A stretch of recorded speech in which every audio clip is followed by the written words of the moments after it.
why it is.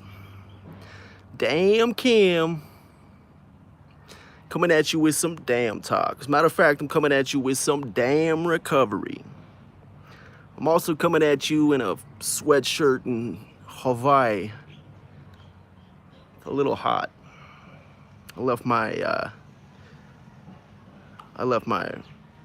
shirt in the other crib. It's a throwback sweatshirt, baby. Today's January 22nd, 2023. We want to read from the Just For today, consequently making it the Just For to Damn Day.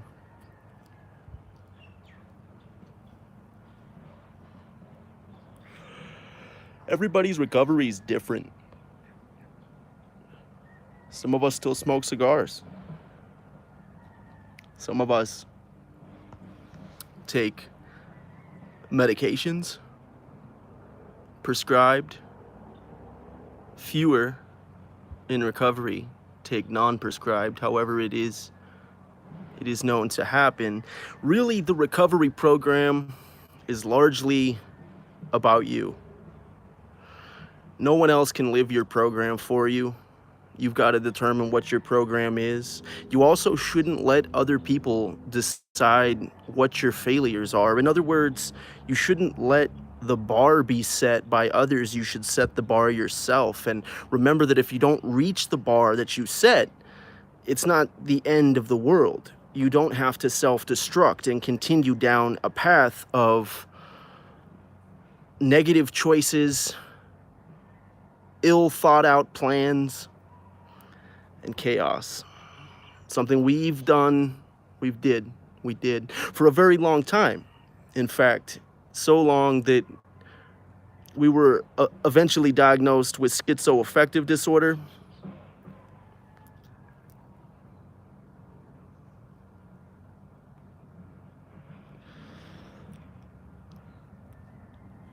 Hence the prescription. See, we were diagnosed with bipolar type 2 when we were 15 years old. We were also living in a reform school for a year in a different state when that happened. Therefore, we disregarded the validity of the diagnosis, took the Depakote. We took 2,000 milligrams of Depakote, 3,000 milligrams of Depakote for 3 years until we finally stopped. Seemingly with no consequences, no side effects, no hallucinations, voices, loss of consciousness, or loss of reality.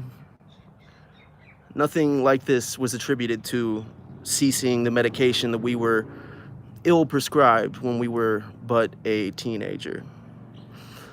So it's very interesting when some 15 years later, we're double the age and we get diagnosed with schizophrenia. See, we weren't going to argue this diagnosis, for we were in a complete delusion, a psychotic state that lasted just over 3 months. 3 months in which we were so sick we didn't even realize we were sick. Unfortunately, we went through 3 different public systems where no officials were able to see or check on the status of our mental abilities. We were lost in a system. In fact, we got picked up on some charges that were related to the schizophrenic episode. And unfortunately, rather than dealing with it like a public health crisis or a man having a mental health crisis, they dealt with it like a criminal. They accused me of being on methamphetamines. They denied my request to see a medical professional initially, ultimately taking me to the hospital, where I was led to an empty room, empty side for a bed that was in the middle of the room. We were in a We were in a different reality at this point. We had not used drugs and alcohol. In fact, we just celebrated our year, 1 year clean and sober. And that would have been just days before this incident happened, where I was ultimately charged with driving under the influence, resisting arrest, and assaulting an officer. Now, I remember the sequence of events, admittedly, probably differently than the officers involved do. However, I can say one thing with certainty, and that is that I am innocent of the charges alleged against me from March of 2021. I am innocent. Now, as a career junkie, alcoholic, drug addict, petty criminal, when in my addiction, I was so lost and succumbed to my disease so that there was more disease than there was Cam. I'm not proud of that at all.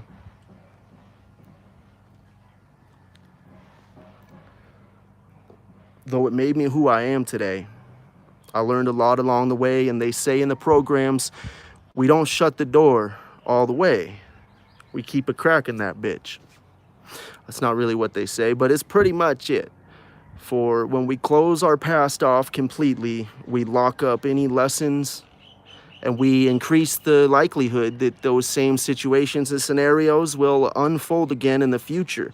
Now, unfortunately, we can take all the precautions we want. If we've been exposed to the program of Narcotics Anonymous or Alcoholics Anonymous or any other anonymous, maybe we've gone another route and inquired about individual sessions with therapists or counselors. Maybe we work one-on-one with a sponsor in very rarely frequent meetings, whatever the case may be. For those of us who are in recovery, we are always vulnerable to a relapse. Now, only those in recovery can relapse. If you aren't in recovery, you can't relapse. You just started using again, and there is a big difference. It's all about the intention and the perception. Now, unfortunately or fortunately, we only ever really truly know our intention and our perception. And therefore, the events that transpired on that day back in 2021 will be remembered and also reflected on differently than those same events by me. And so, in recovery, we find ourselves back in the same place from whence we came. We find ourselves not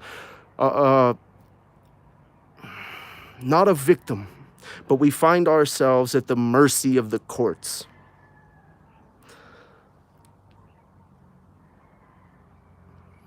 Why is this such a big deal when our arrest record surely double-digit pages long? Because the last real arrest that we had for the last real crime that we committed was in 2013. And we did our time. This year marks 10 years since we've done time in a jail cell.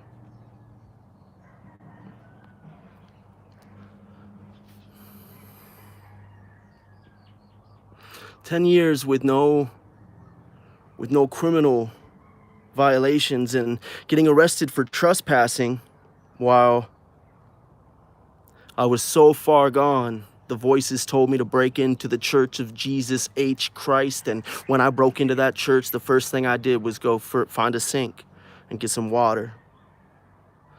Did I also find the grape juice?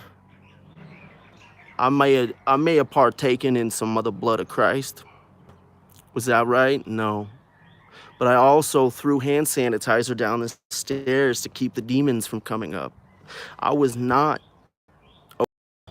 in my right mind. And when they initially charged me with breaking and entering as well as theft in the third degree, for I stole nothing save for the offering that wasn't offered. grape juice. Once admitted to jail, it was clear to some that I was not in my right mind, and I was assessed by a psychotherapist, and that psychotherapist diagnosed me with schizoaffective disorder and effectively prescribed me olazepam, from which about a week later I began to come back to reality. I stopped thinking that the jail cell in which I was confined, one of solitary confinement due to COVID precautions, 24 hours a day in this single man cell, cement, 8x10 cell. And I started to realize I was not in purgatory. This was not a place for weary travelers' souls to get tortured for the burdens of their past, like I was under the impression of in my mind. You see, I had thought my parents had died and went into a different reality, or I was in a parallel reality, and therefore, even though they sounded like my parents, when I finally called them for the first time in 4 months, the longest I ever went without talking to my folks, and I still couldn't 100% believe that that was really them. I was so sick, I didn't know I was sick, and somehow in those 3 months I was in and out of those jails and rambling in 3 different counties with no shoes at the end and bloody blistered feet, hearing things, believing insane things. The doctors said that I had a stress-induced reality slip. They said that the anxiety and turmoil that I was going through at that particular in life was enough to send me over the edge, and my brain just couldn't take it anymore. It's the difference between schizophrenia and schizoaffective disorder. That is the difference. Think of it as temperamental schizophrenia, triggerable by external and internal events.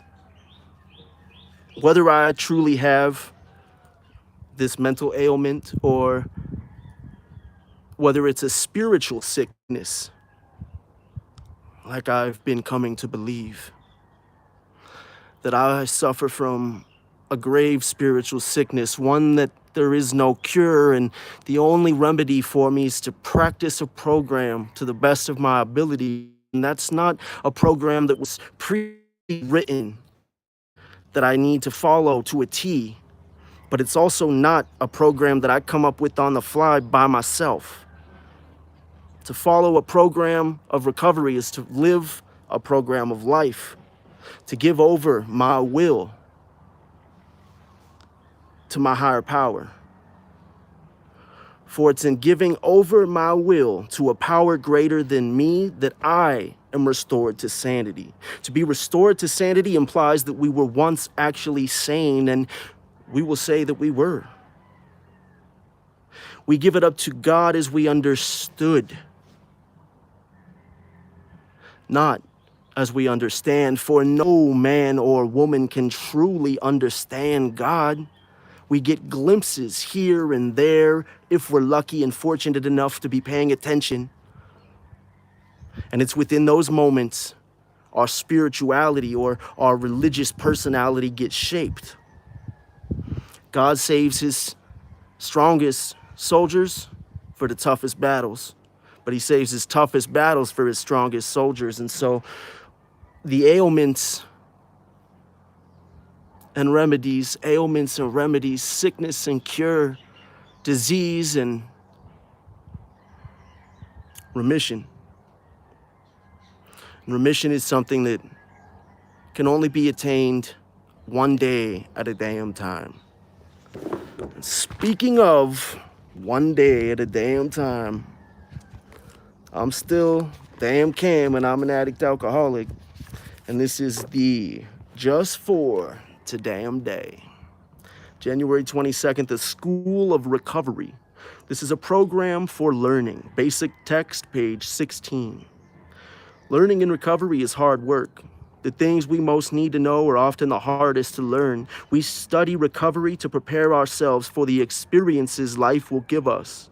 As we listen to others, share in meetings, we take mental notes we can refer to later.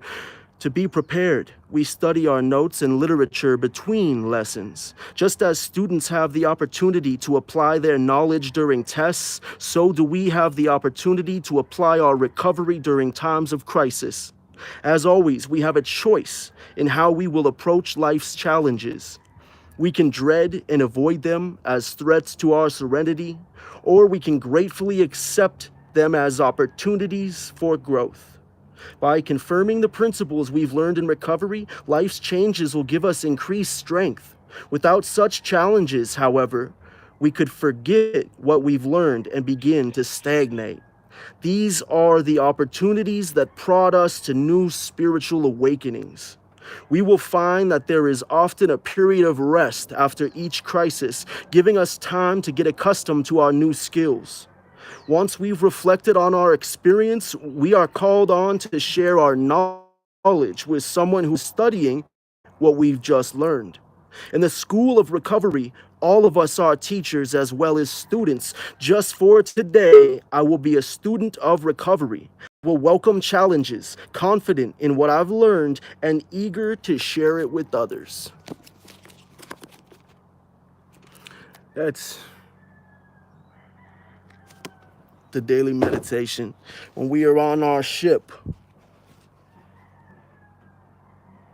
and we are trying to reach new shores, and we see icebergs, rocks, we see oncoming ships and storms.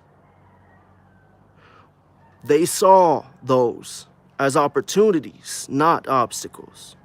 They saw them as opportunities to learn how to better weather storms, how to better maneuver away from other ships, how to prepare a voyage with a destination in mind and realize that the journey isn't controlled by us. We give that power up on a daily basis, and sometimes our recovery changes. With names and faces, our aims are aimless. Not famous, though some are. Most low, some far. Strong and hard have foraged and fought for their right to breathe this air on this day. And for all those that we met along the way, in the many meetings we've been to, in the many states, in the many inpatient treatments, in the many detoxes, and a lot of them aren't here today. For most of us won't make it. We need a program. We need a reason for staying sane, for staying sober, for striving for recovery. For that is the difference between sobriety and recovery. We will have challenges, and it's about seeing those obstacles as opportunities. Even in recovery, things may arise, whether it's complete collapse of your psyche or being fired from a job. Things will arise. The storm is coming. We need to be prepared for when it comes. And as we gear up for the next storm here while we're enjoying this lull, we like to bring recovery into every aspect of our life, whether that be painting houses, like we've been doing for a dozen years, or that be making music, shout out Nurmag Black, or that be DaamnTalk. Here we are now. DaamnTalk is spiritual political philosophy. And if we can't fit recovery in there, in the hashtag SPP, we got that spiritual political philosophy, fit that recovery in there beautifully. Stay free. DaamnKam, DaamnTalk.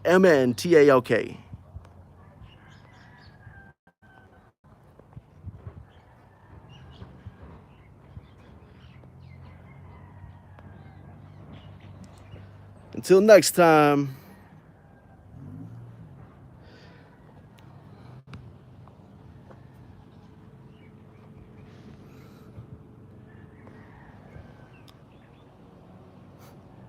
Well, we use the YouTube live feature, and it will now not end.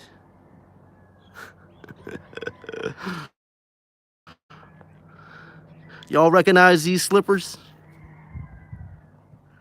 If you do, drop me a line in the comments. Let me know you made it through this far. Let me know where you seen these before, and let's have a real conversation. We're trying to get this thing started right. We've got a few people on the list to interview, chop it up, produce some high quality episodes, but we don't have nearly the audience we'd like. We want to be in touch with our audience. We will be involved, and we want you to be involved. So drop us a line, follow, like, subscribe anywhere your media already gets social. Search DaamnTalk.